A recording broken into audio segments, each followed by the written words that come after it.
On today's podcast, we have a very, very special guest. Rebecca Aguilar. In fact, she had a great career in TV news. She's got more Emmys than I did. How many Emmys did you win, Rebecca? No, you have more. I only have 7. Oh, no, you got more. I only got 5. See, I told okay. you. Well, wow. Yeah, I she is a legendary reporter in TV news, and we're going to talk about that as we always do with people who we get on this show. We want to hear about how they got started in TV news from the time they were 6 years old, dreaming about it. What is the story on that? What made young Rebecca Aguilar, as I recall, growing up in Detroit? No, I grew, close to Detroit, really the Toledo area. I mean, we're probably maybe about an hour away from Detroit. I grew up in a small town called Napoleon, Ohio, population 10,000, still 10,000 people. My parents were your undocumented immigrants turned green card holders. My mother became a citizen in 1979. But the story with them is they ended up in Ohio. And that's where they set up their life, in this small town of 10,000 people where Mexican people were welcome. It's, predominantly white. I'm so glad my parents landed in this small town because they welcomed us. There was only 2 other Mexican families there. You see, that part of the country, I mean, just picture, Michigan and Ohio is where a lot of migrant workers go up and pick tomatoes and anything you have in your salad, it's up there. And so a lot of Mexican families started staying there. And so when my parents arrived, it was really a perfect timing. And to make a long story short, both my parents, hardworking people.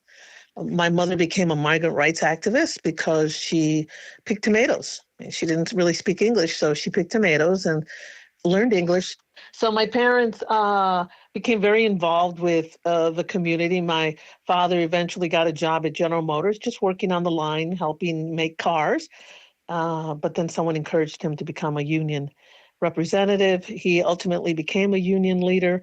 My mother picked tomatoes. So she was the kind that was very, don't tell me what to do kind of person. So she started representing migrant workers out in the fields. And both of them, because it is the 60s now, were civil rights people who really worked on making sure people of color and women, including white women, got, a fair shake in their jobs and their pay and their health insurance, that kind of thing.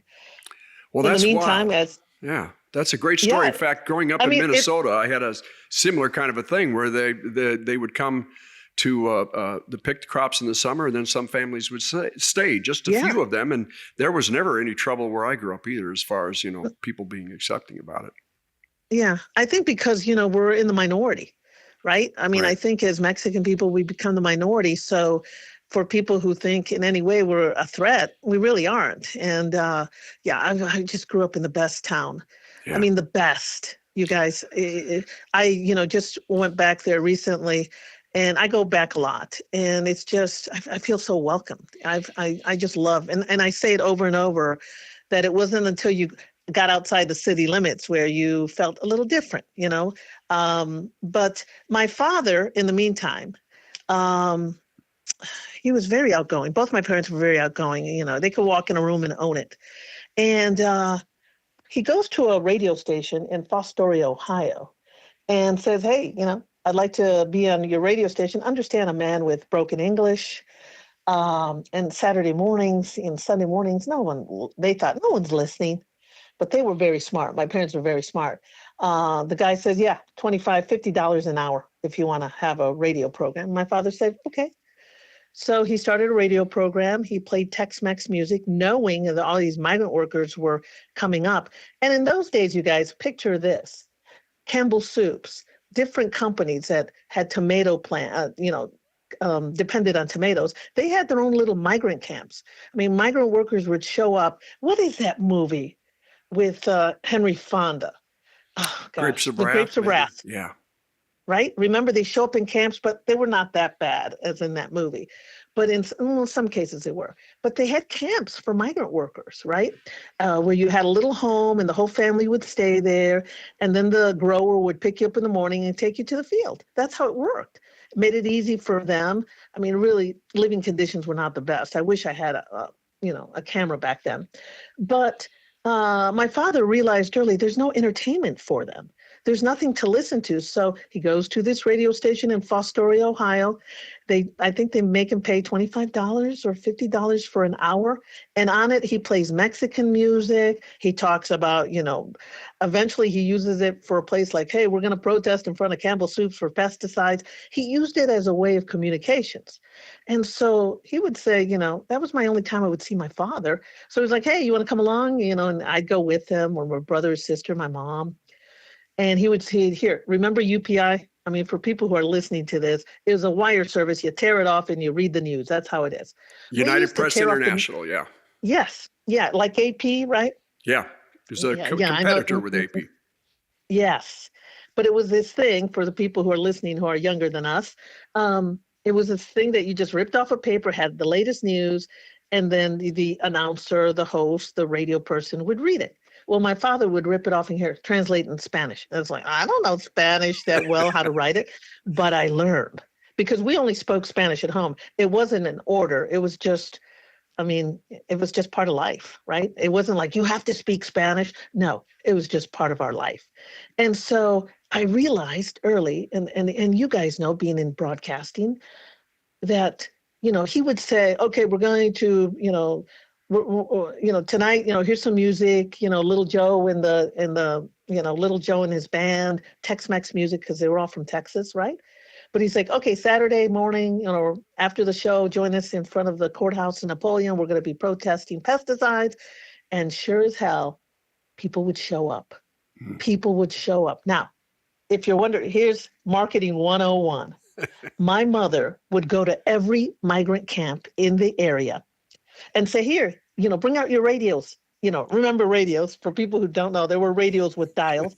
And she would put red fingernail polish on the station. And she'd say, every Saturday morning at 10 o'clock, turn it to where this radio is on the red and listen to Freddie, my father, Alfredo Aguilar.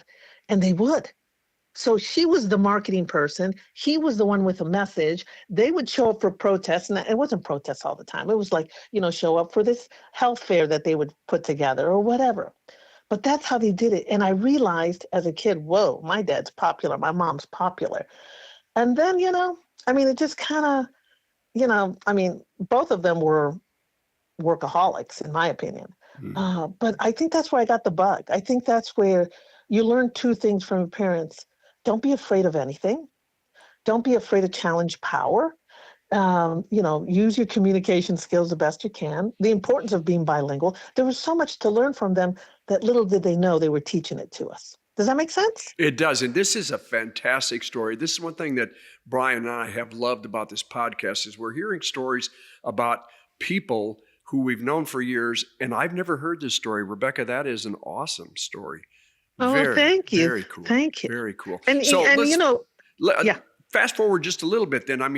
By the time you went to college, for example, had you decided this is what you want to do? Hell no. No, I had no clue. I had no clue. I really thought, so my father starts, and by the way, I have pictures with my father, with Robert F. Kennedy Jr., just different politicians who he ended up becoming very influential in the Latino community in Northwest Ohio and in the southern part of Michigan. So politicians from John Glenn to Robert F. Kennedy Jr. to, Cesar Chavez, unfortunately, we heard what happened with him, but, they would all look for my father. And so, that's how, because my father had influence with migrant workers. He had influence with civil rights people and African Americans, because as a union leader, he fought hard for Blacks and Latinos and women. It wasn't just Latinos. And then, of course, he had influence over, the Latino community. So, but fast forward, what happens is, I didn't even think of going to college. I literally, guys, I'm just going to be honest, I had C average. I didn't care about school. Who cares? I didn't care. But it was my senior year that my oldest brother said, you got to do something. Either you're going to join the Army or go to college. I was like, I'm going to college because my brothers went to the Army and the Navy. And I go to college. I don't have a clue, but I realized that my father was traveling around the country. General Motors, my father, the union leader, okay? General Motors sends them to Mexico when they decide in 68, we're going to start opening up General Motors plants. What better person but my father, you know? So, and my father, you know, it was business by day, party by night. But I realized then as a kid, man, he's traveling on someone else's dime. And that's what I thought I'd do. I thought maybe I'll do public relations, maybe. And that's what I thought, you know, I'm going to start in public relations. But it wasn't until, and this is like shocking, it wasn't until my junior, maybe the end of my sophomore year, I had to take, I'm sure you guys did this, Media 101. And there's 102, 103. That's how it was at Bowling Green State University. You had to pass those three to get into your core, TV or whatever, but also in public relations.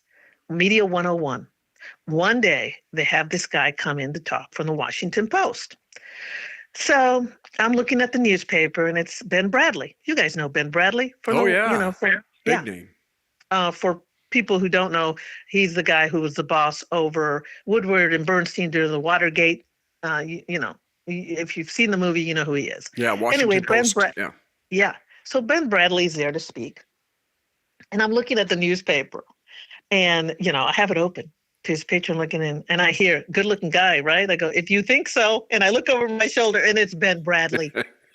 And I'm like, oh my God. And I go, I go, you are good look. You're better looking in person, whatever. And so I'm in this arena, you know, this massive room. You know what those rooms are with, like, you know, 150 kids. And he's talking about every day is a different day.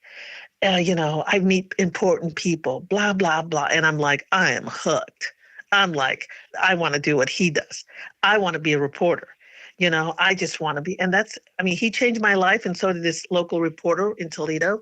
They said, you know, every day your office changes. You know how you walk in, your parents probably doing the same thing every day. Not in journalism. Every day it's a different day. And that's what got me caught into it. And, you know, I graduated from Bowling Green State University in 1980. And, you know, right after, and I remember my father too, as we're watching the news. He's like, one day we're going to see Mexican people up there. One day. And I'm thinking, well, why don't we see them now? You know, we're kids. We're like, why? There were some African Americans, but not many. And then I thought, you know, someone had told me at Bowling Green State University. By the way, I got a degree in communications, not journalism. That's another story. But they said, you speak Spanish, right? I go, yeah, I write it. I speak it. And they're like, you'll always have a job. That's, you know, this is, and again, this is the 80s now, or, you know, late 70s. That's where it's all going. You can work anywhere and never be, you know, not be without a job. And it's true. I've never been without a job. Never. It's a great skill to have. Absolutely great skill to have. Now, I know you speak Spanish, so that helps. Yeah, well, my Spanish is pretty bad, but I do want to say this. You had a great career in TV news, and I want you to kind of fast forward through that, because what we really want to talk to you about, and in fact, Brian had brought this up when we were talking about first getting you on here, is what you're doing after TV news and how you've stayed just your pulse on where this crazy business is going and that kind of thing. But take us through the first TV job? My first TV job was a miracle. Okay, it was a miracle because the university where I went was not TV broadcast. It was mostly print. I didn't know what a VO bite was. I didn't know that. And by the way, for people who are not in TV, it's just TV lingo. I didn't know, you know, that kind of stuff. But there was a professor who was really nice.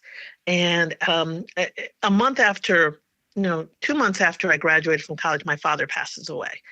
And so I really don't start looking for a job. You know, I graduated in December of 1980. I don't start looking for a job probably until March of 81.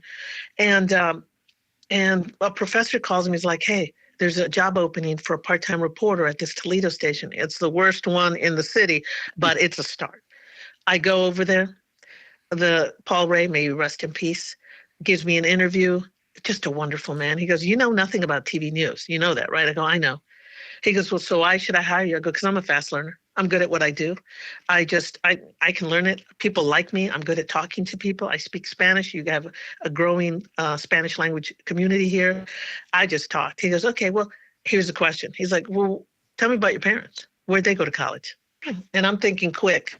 You know, I'm not an overly religious person, but I do believe in God. And God's like, I'm like, what do I say? Do I make something up? Or I go, my parents were undocumented.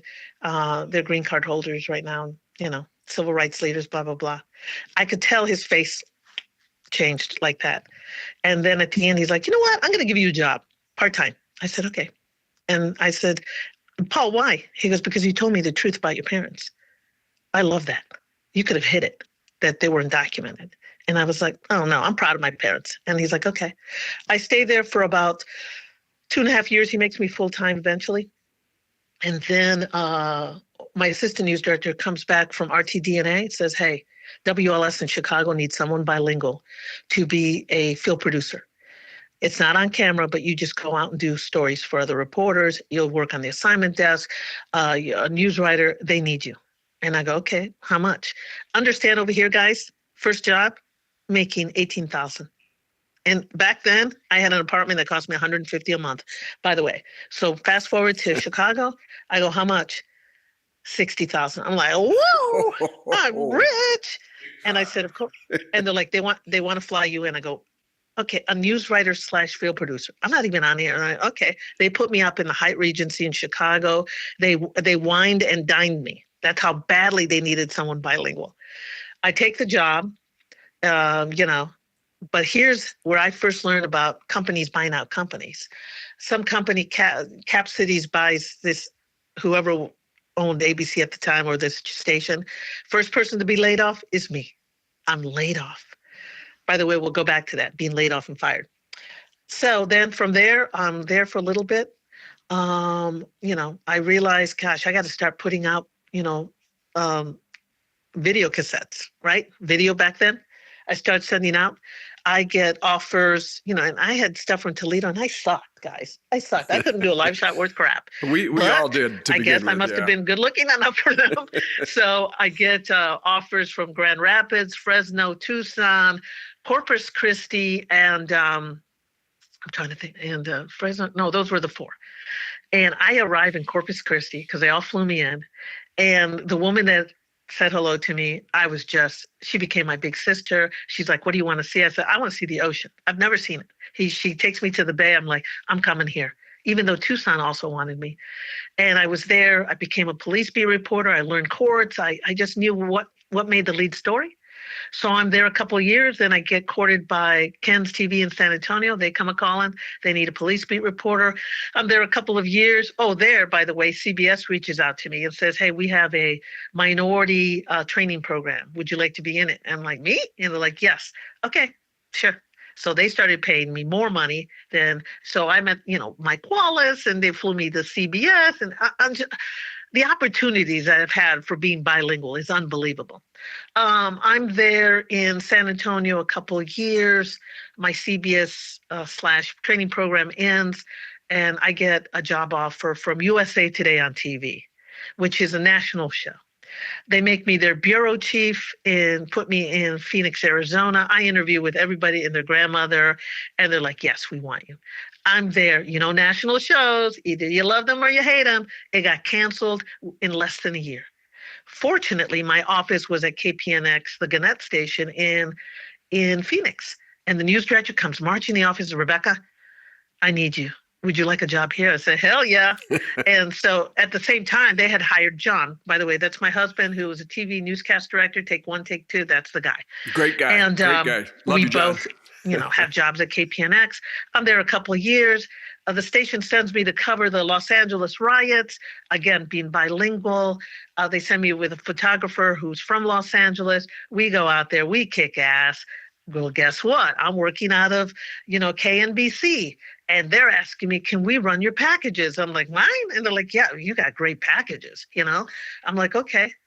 As soon as I went back to Phoenix, the general manager calls and like, how would you like a job at KNBC? I'm like, oh, yeah, okay. And by the way, I had gotten a new news director at KPNX, which was messing with me, didn't give me a contract. I was working without a contract for at least 6 months.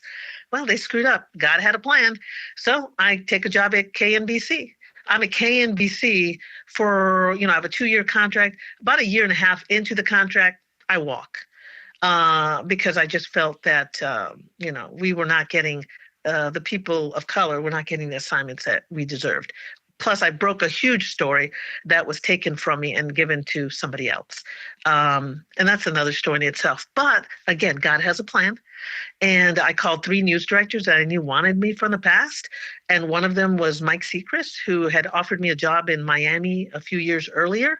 And I called him and I said, hey, I'm going to quit my job in California. I just don't want to work here anymore. You got an opening? He's like, yes, I do.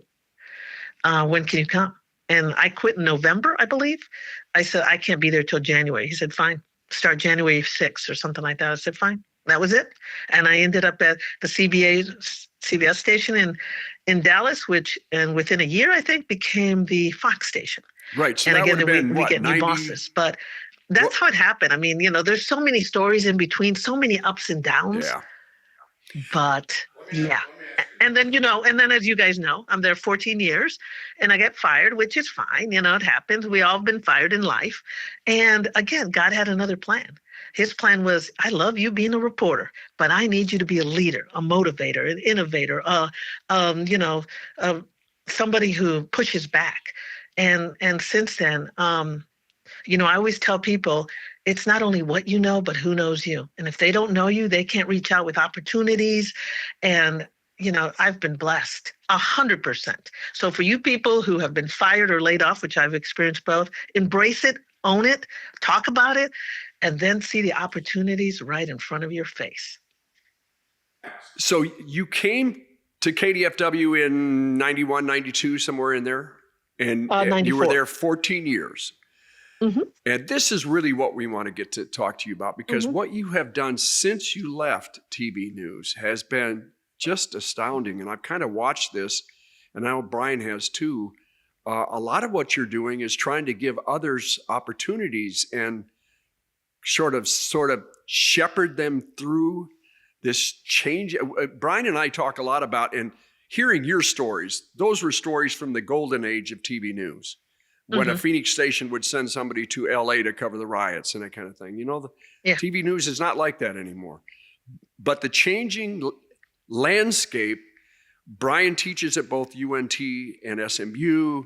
So we're always interested in talking about, what advice we can give to young people. Well, so talk about the Facebook groups that you've formed, the job opportunities that you are offering to people, because I've watched this over the years and just been totally impressed by it. Well, I think that, and Brian could probably relate to this, is you have to stay relevant. The perfect timing is when Fox 4 fired me. I thought, well, okay, there goes a job. All right, whatever. But I still have my talent, my imagination, my curiosity. So I immediately enrolled at Richland College, which is a community college here in Dallas, and learned how to code. I know how to code, HTML and CSS. I learned how to make websites from scratch. I learned that social media, and at the time, it was really kind of the beginnings of, here we hear MySpace and that kind of stuff. And I thought, this is going to affect our business. So I thought, let me embrace all of this, right? Facebook, everything. And I realized that, again, it's not only what you know, but who knows you. And then only to be known is you have to be relevant. You have to know what they're talking about. And so, I learned how to code. I learned how to do websites. I learned what is good design. Couple that with my journalism skills and being bilingual, I knew that it was going to be powerful. And so that's what it's important to everybody out there. No matter what age, stay relevant. Learn what's going on. I don't know how many people I hear our age, I don't know how to do that. I don't know how to be on that platform. Oh, stop. And when you say, I don't know how to do that, that means you are stunting your growth. Nobody else's but your growth. That means you are really going to affect the opportunities you have. So I immediately, when Facebook started, it's called basically, creating communities that can help other communities, right? And by the way, I'm just going to give a tip to your listeners that throughout the process, I learned about money. Understand, I grew up in a poor family, so I know how to sew, I know how to cook, I know on a budget, right? But I also learned how to save. I took classes in the stock market. I learned about different, funds, because I knew, for example, when I was marched out of Fox 4, I didn't need the paycheck because I invested in stock markets and I invested in different funds. So keep yourself financially fluid, because you never be strapped to a check. I don't know how many people in our business that I know that money is not enough. I mean, they're millionaires and it still isn't enough, but it is important for them to be on TV. That is their heroin, being on TV. For me, being on TV didn't matter. I didn't care. It was just part of the job, right? So don't get caught up in that. Really, don't get caught up. Stay out of debt. That's important. Stay relevant. But I started groups on Facebook because I wanted to help other people, right? I started Wise Latinas Linked. It has about 9,000 women right now. They're all Latinas, kind of for selfish reasons, you guys, because I knew if I had a story to do on a freelance job, let's say you need to find a woman whose husband was in Afghanistan, but their son is dealing with autism and they lean on the military check. Right there, I'm going to say, hey, here's what I'm looking for.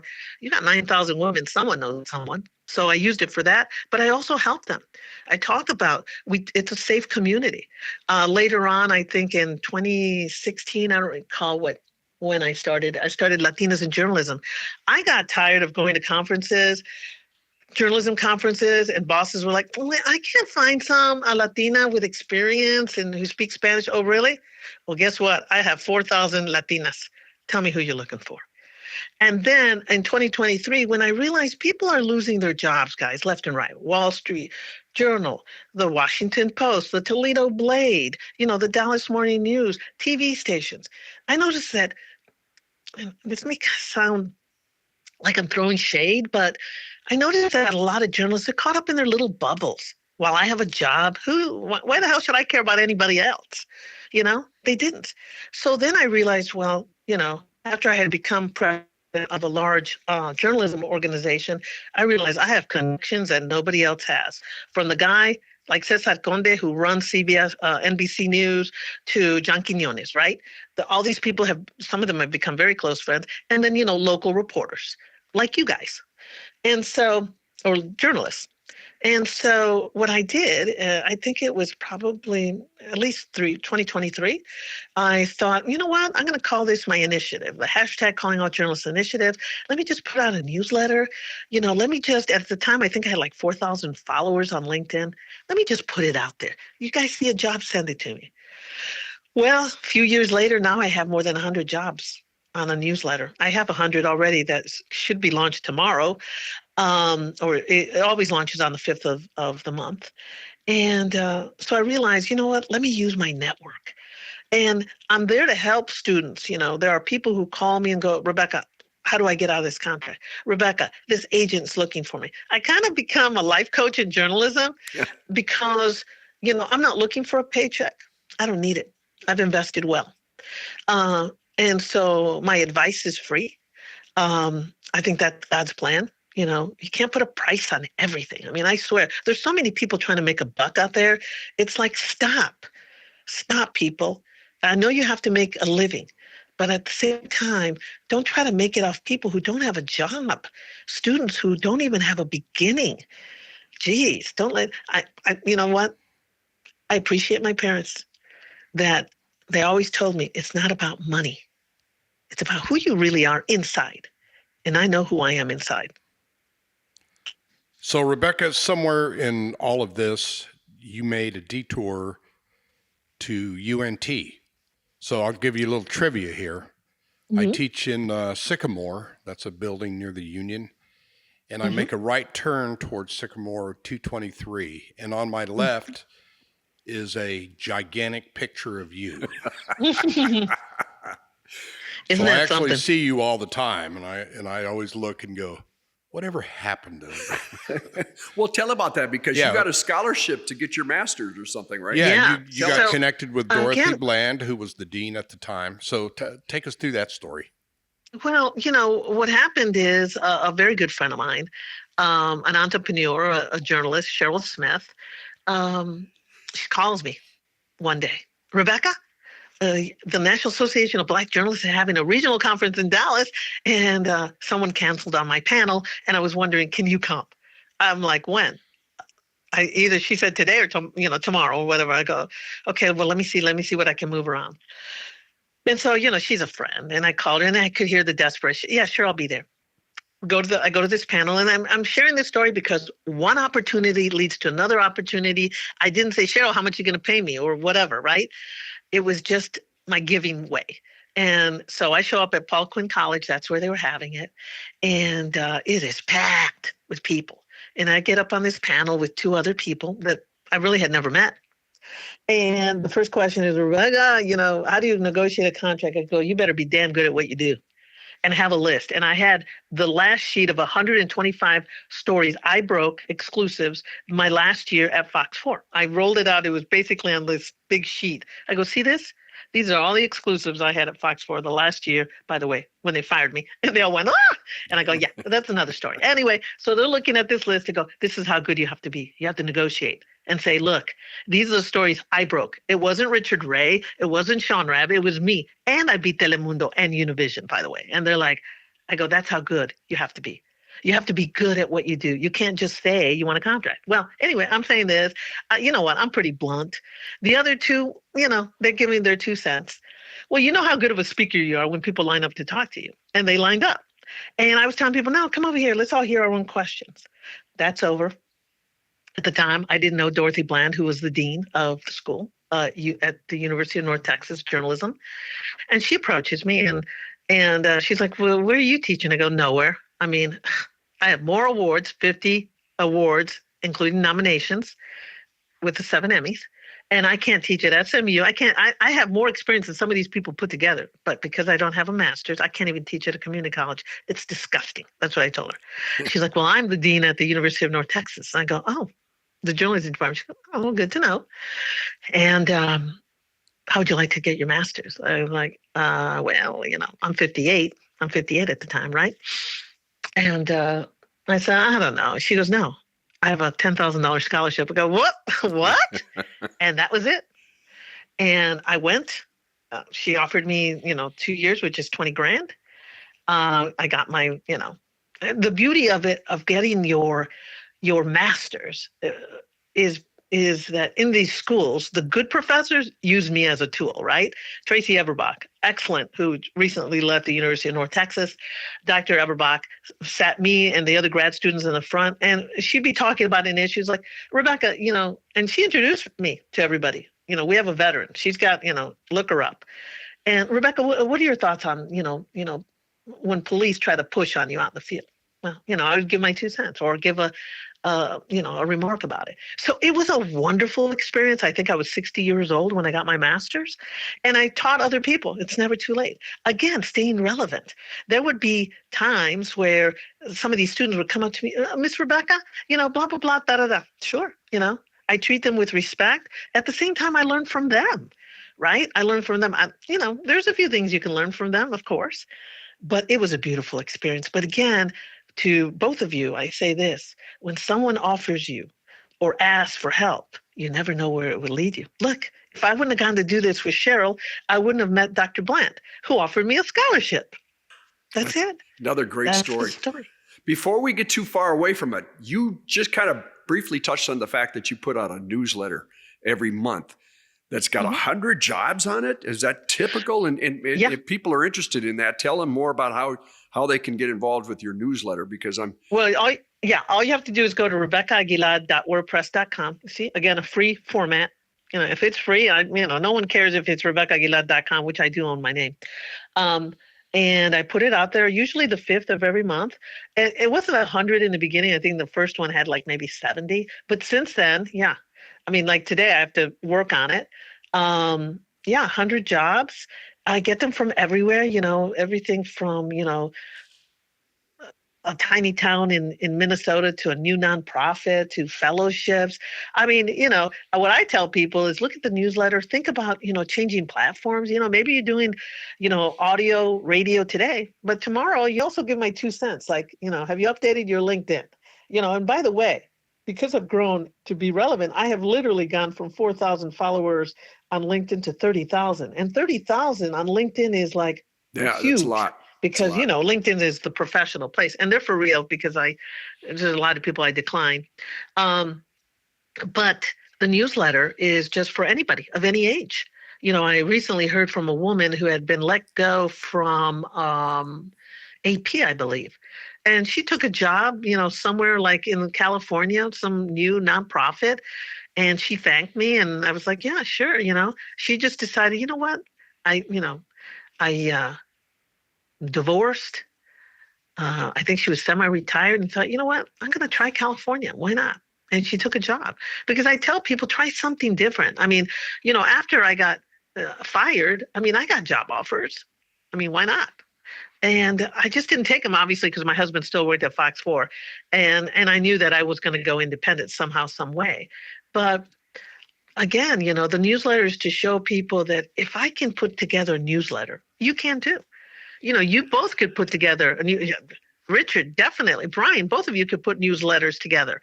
And some people, I do mine for free. I always tell people if you see it on a paid service, let me know because I'll put my lawyer on you.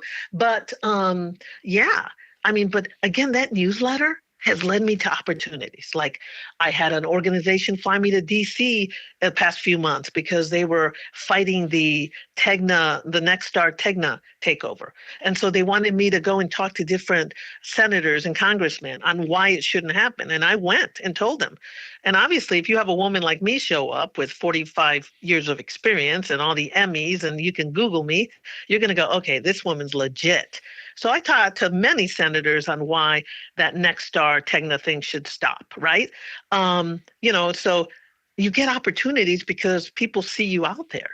And where do they see it? They see that if people are going to your newsletter, which I'm fortunate to have a lot of subscribers, then, you just never know. So I hope your listeners realize that start your own newsletter, do something that you want to do, leave your mark.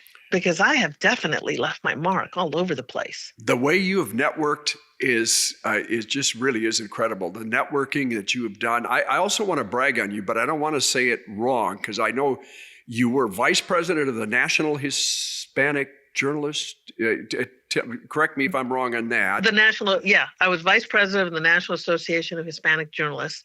Because I needed to give back to that organization. I think, and for your listeners, it's an organization of mostly Latino journalists, but anyone can join. You too could join. Anybody can join. But I'd say 90% of my jobs came from them because I go to their conferences, and that's where I met Mike Seacrest, who ended up giving me the job at Channel 4, which ended up becoming Fox. Right? I met him there when he was working in Miami as a news director. So it was just a great place to meet people, at the bar, at the, a webinar, not webinars, at seminars and that kind of thing. So I became their vice president for 4 years, and I was inducted into their Hall of Fame in 2022. Yeah. Awesome. I knew there was a Hall of Fame involved in that. Yeah, that's another avenue I took. I know I'm a leader, and I know people, either you like me or you don't, but the bottom line, is who I am. And so, again, in 2021, I ran for president of the Society of Professional Journalists. This is a national organization that's 80% white, okay? And I tell you that because this is an important percentage. And they wanted to change. It was pretty much a print organization, but now I see everybody from different platforms. And I ran for president because a woman had encouraged me to, hey, it's time to change things up. And I won. I had a group inside that they tried to stop me from, and it's sad that there's still people stuck in the 1950s, you guys, 1960s. Yeah. They didn't want people that look like me in organizations. But I'm fortunate that I rallied all my friends from the very most famous journalist to not. They all joined and they got me in, and I had a wonderful year as president. I became the first Latina and woman of color in 112 years to lead that organization of 5,000 journalists that include Woodward and Bernstein, by the way, that were at my conference. And so I wanted to show people, and again, you guys know this, when you become a professor at UNT, when you become a documentarian like you, Richard, our credentials matter. This means we are serious. We're not in here just for ourselves. We're in here to put out information, to help people, to teach people. And that's what's important. And so that's why it was important for me to be the president of such an organization, to show other women, other people of color, that, you know what, you can do it too. And no one will stop you, And this is an organization of at least 80% white. And by the way, to your listeners, I'm married to a white guy, so I got nothing against white people. But it shows, right? But it shows that there are a lot of open hearts out there. Sure, we see a lot of hate today, but there's so many open hearts of all different colors, all religions, all ethnicities. They're out there. And they proved it when they made me president of the organization. And I will just, the people I met, I mean, to be in a room with Woodward and Bernstein and their 50th anniversary of Watergate, it was just unbelievable. I mean, yeah, God has put me in the right circles. And so when I call on people that I need a favor, they're like, sure, we'll do it. Yeah. So what's next for Rebecca? What's next? Ooh, just keep going. Just keep helping as many people as I can. I always tell people, I mean, I'll be a journalist until I die. Just keep going. I'm still, people reach out to me all the time. Continue helping people. Continue, doing stories. I'm doing a story on this guy who's in town who his job is to bust dog breeders, backyard breeders, and he takes his camera and busts them.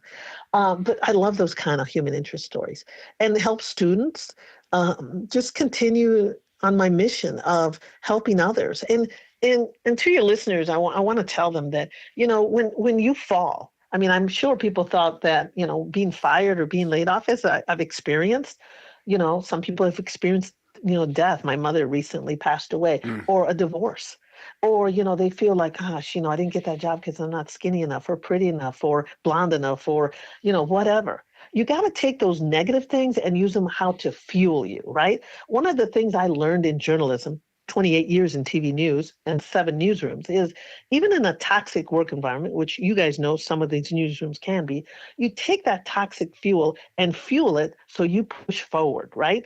So it doesn't tear you down, so it doesn't break you down, that you push forward and go, okay, you guys could be toxic, but I'm not going to let you get to me in my heart, in my head, right? That's why I was able to survive.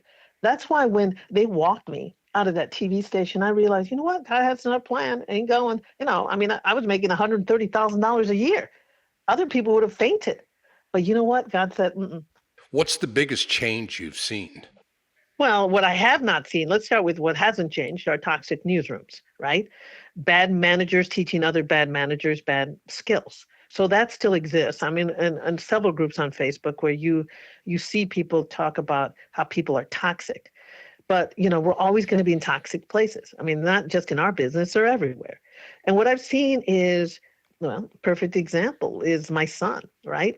He started at Channel 11, a great opportunity right when he was doing his internship.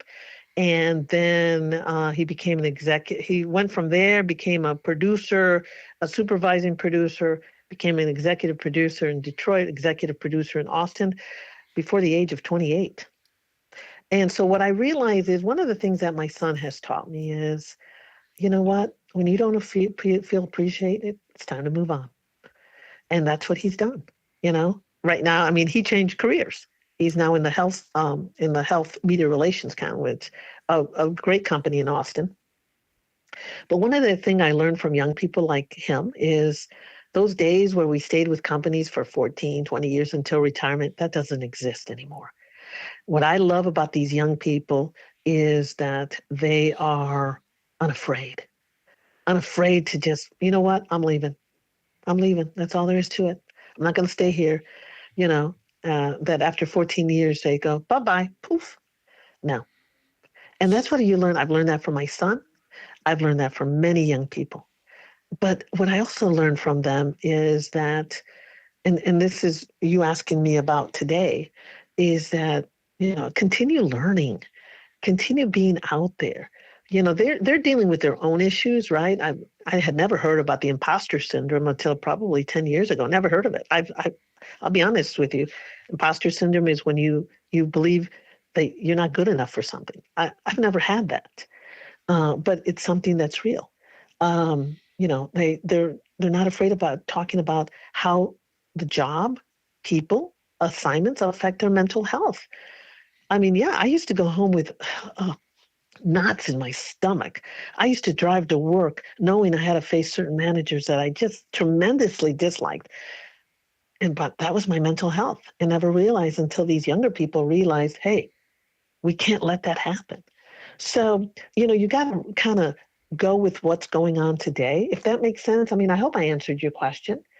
That we have to, and you see it. I mean, students change. The students from back in the day are different from today, definitely. And I think, let's talk about AI. That's going to make a big effect on our jobs and on these younger people. And again, I want to make sure that we get the links on there so people want to get involved in some of your Facebook groups or your newsletter, whatever, if you can. Yeah, I always tell people the best way to connect with me is on LinkedIn, because I put everything on LinkedIn first. I check my LinkedIn first before my emails. I haven't even checked my emails today, but I checked my LinkedIn. Definitely there. That's the place to find me. Yeah. And my advice to everybody out there is, don't be stuck in your little bubble. Don't be stuck in your little bubble, because tomorrow you're out of a job. And then you're going to be going, gosh, where do I start? Start now. I always had a plan B. When I got laid off, I had a plan B. When I got fired, I had a plan B. And that's why I'm standing today. And by the way, I'm just going to say something to you, Richard, that when you have a hard time in life or a challenge, like when I got fired, I learned who your friends are. And you were one of the first to get a hold of me. One of the first. You didn't care what the bosses thought. You didn't. And that's to be admired. Because let me tell you, 90% of the people I worked with for 14 years at Fox 4 never spoke to me again. And they came around. Can I be your Facebook friend? Can I be your LinkedIn friend? I had to think about that. But Richard, you are a marvelous person. Oh, thank you so much. Love you too, sister. I really appreciate it. And Brian, you and I didn't talk all the time, but I know that you were very supportive too of me and my work. And well, I'll be honest with you, I'm sure I won a few Emmys because you probably edited one of my pieces. I don't recall, but you probably did. But you taught me a lot about editing, for sure. Okay. You've said a lot of nice things, and we're going to let you go in about 10 seconds. But I do want you to tell John that I miss him. I know he's retired now. I hope you guys are enjoying my husband, yeah, some retirement time. I know you're going to be busy forever. I know you're very proud of Alex, that you guys produced a great journalist, and the fact that he's on to something better and different now. He's his mom's kid. But hey, thank you for being on here. Thank you for the kind words. Thank you, guys. Next time we'll do it on camera. Yeah. Yeah. Keep doing Bye-bye. what you're doing, man. All right. Bye-bye, Rebecca. Bye-bye. Bye.